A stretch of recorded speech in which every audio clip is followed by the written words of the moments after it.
அனைவருக்கும் வணக்கம். இந்த பால் காய்ச்சறதுல ஒரு சின்னதாக ஒரு கருத்து இருக்குங்க. அது எல்லாருக்குமே தெரிஞ்சிருக்கும், தெரியாதவங்களுக்கு இந்த வீடியோ. இப்போ நம்ம பால் காய்ச்சோம் இல்லையாங்க, இது பேக்கெட் பால் கிடையாதுங்க. டிப்போவில் கேன் கொண்டுட்டு தெருவில் ஊற்றிட்டு போவாங்க. அதில் வாங்குகிற பால் தான். கொஞ்சம் தண்ணியாக தான் இருக்கும். பட் பால் வாசமாக இருக்குங்க. நல்ல தயிரெல்லாம் வச்சோம்னா வாசமாக இருக்கும். திக்கான பால் அப்படின்னு சொல்ல முடியாது. இப்போ அம்மா வீட்டிலலாம் எப்படின்னா, பால் காய்ச்சும் போது இது அம்மா சொன்ன டிப்ஸு தாங்க. இது ஒத்துக்கிட்டிங்கன்னா இந்த டிப்பை நீங்கள் ஃபாலோ பண்ணுங்கள். பேக்கெட் பால் நமக்கு சீல் பண்ணி வந்துடுது. அதனால் அது நம்ம ஓரளவு காய்ச்சினா போதும். அது ப்ரிசர்வ் பண்ணி தானே அனுப்புகிறாங்க.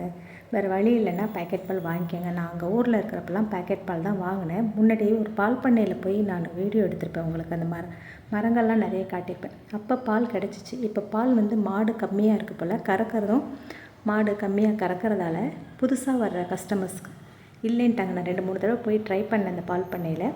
பட் அங்கே கிடைக்கல. அதனால் பேக்கெட் பால் தான் நான் வாங்கி அங்கே யூஸ் பண்ணேன். இப்போ நம்ம வீட்டுக்கு வந்திருக்கோம் இல்லையா, இங்கே தெருவில் டிப்போவிலேருந்து பால் வரும். அந்த பாலை தான் நம்ம 2 நேரத்துக்கு வாங்கலாம், ஒரே நேரத்துக்கு மொத்தமாக வாங்கிக்கலாம். நம்ம தேவை எப்படியோ அது மாதிரி.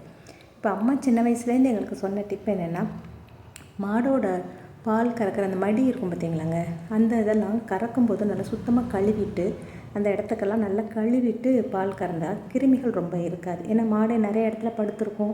எல்லா இடத்துலையுமே அந்த படுத்து மேய்ஞ்சிட்டு ரெஸ்ட் எடுத்துகிட்டு வரும் தானே. வீட்டில் வளர்க்குறதுனாலும் கீழே மாட்டு தொழுவத்தில் படுத்துருக்கும்லங்க. அப்போ இந்த காம்பு பகுதிகள் அந்த மடி அப்படின்னு சொல்லுவாங்க, பால் மடி, அதை நல்லா க்ளீன் பண்ணிவிட்டு பால் கறக்கணும். பட் நம்ம வாங்குகிற பாலில் அந்தளவுக்கு சுத்தம் இருக்குமான்னு தெரியாது இல்லையா. அதனால் எப்பயுமே பால் காய்ச்சும்போது ரொம்ப நேரம் காய்ச்சிடுறோன்னு சொல்லுவாங்க. அவசரப்பட்டு சீக்கிரமாக இறக்கக்கூடாதும்பாங்க. ஒரு 10 நிமிஷமாவது சிம்மில் இருக்கணுங்க. அதனால் நம்ம காஃபி டீ போட போகிறோம்னா முன்னாடியே போய் பாலை காய்ச்சி வச்சுட்டா அதுக்கு பிறகு யாருக்கு வேணாலும் சூடு பண்ணி கூட நம்ம கொடுத்துக்கலாம் அப்படின்ட்டு. இது அம்மா அந்த டிப்பை சொன்னதால தான். அதனால தான் நான் ரொம்ப நேரம் பால் காய்ச்சறதுக்கு காரணம் அதுதான். அதேமாதிரி காய்ச்சிட்டு அப்புறம் யூஸ் பண்ணிவிட்டு மீதி பால் இருந்துச்சுன்னா நம்ம ஒரு கரண்டியை போட்டு அப்படி ஒரு கணிச்சாப்பில் வச்சுட்டு, அந்த காலத்துலலாம் அங்கே விறகு அடுப்பு தானே. அப்போ கடைசியில் வேலையை முடிச்சுட்டு அந்த நெருப்பு கங்குன்னு சொல்ல முடியாது, அந்த தணல்லே அப்படியே ஒரு கணிச்சாப்பில் ஒரு மூடி, இப்போ ஒரு கணிச்சுன்னா ஒரு கரண்டி வச்சு அது மேலே ஒரு சாச்சாப்பில் ஒரு மூடி கேப் இருக்கணும். அந்த மாதிரி வச்சிட்டோம்னா பால் ஆடை நல்லா படந்துருக்குங்க. அந்த ஆடையை எடுத்து சாப்பிடுவோம் நாங்கள்லாம். அப்போ தயிர் உரைய வச்சாலும் அந்த மேலே உள்ள ஆடை இருக்கும். இப்போ இந்த பாலில் தாங்க நாள் நைட்டு உரைய வைக்கும்போது இந்த மாதிரி ஓரளவு கெட்டியாக இருக்கும். எங்கள் வீட்டில் காலையில் உரைய வச்சு மத்தியானம் தானே சாப்பிட்றது பிடிக்கும்னு சொல்லுவேன். அது அந்த மாதிரி சாப்பிட்றது நல்லது கிடையாது. பட் அந்த டேஸ்ட்டு அவங்களுக்கு பிடிச்சதால அப்படி செய்ய வேண்டியிருக்கு. பட் எங்கள் அம்மா வீட்டிலலாம் நாள் தாங்க இப்படி உரைய வைப்போம். இது 1 டம்ளர், அதாவது 200 ml தான். இந்த கிண்ணம் 600 ml பிடிக்கும். பார்க்கறதுக்கு உங்களுக்கு சின்னதாக தெரியுது. பட் அந்த தண்ணியாக எடுத்து காட்டுறதுங்க, அது கெட்டியாக தயிர் எடுத்து அந்த தண்ணியாக இருக்குல்ல, இது கூட ரொம்ப ஹெல்த்திங்க. வயிறுக்கெல்லாம் வலி வரும்போது இந்த மாதிரி அந்த வாட்டர் மாதிரி எடுத்து குடித்தோம்னா ரொம்ப நல்லதுங்க. பிள்ளைகளுக்கு கூட கொடுக்கலாம். அப்போ தயிரை உரைய வைக்கிறது நாள் உரைய வச்சு மறுநாள் மத்தியானம் சாப்பிட்றது ரொம்ப பெஸ்ட்டு. அவசரத்துக்கு நம்ம காலையில் உரைய வச்சு மத்தியானமும் எடுத்துக்கலாம். ஒரு சிலர் வீட்டில், எங்கள் வீட்டிலே இப்போ அப்படி தான் இருக்குது. நான் எங்கள் அம்மா வீட்டிலலாம் நாள் வச்ச தயிர் தான் மறுநாள் நாங்கள் யூஸ் பண்ணுவோம். தயிராகவோ மோராகவோ கலந்து குடிப்போம்.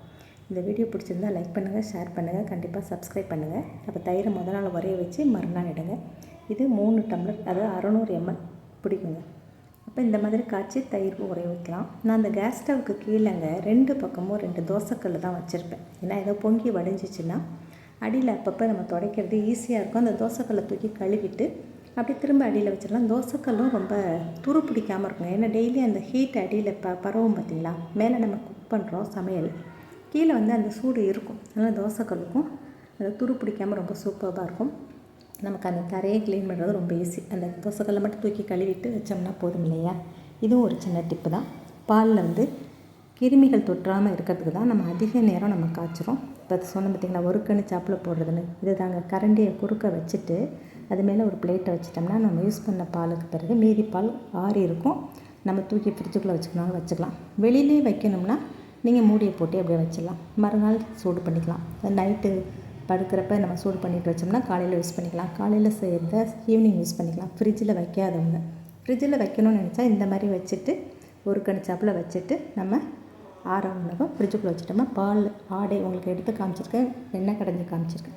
அந்த ஏடு அவ்வளோ திக்காக இருக்குங்க. ஒரு தோசை மாதிரி எல்லோ கலரில் இருக்கும்.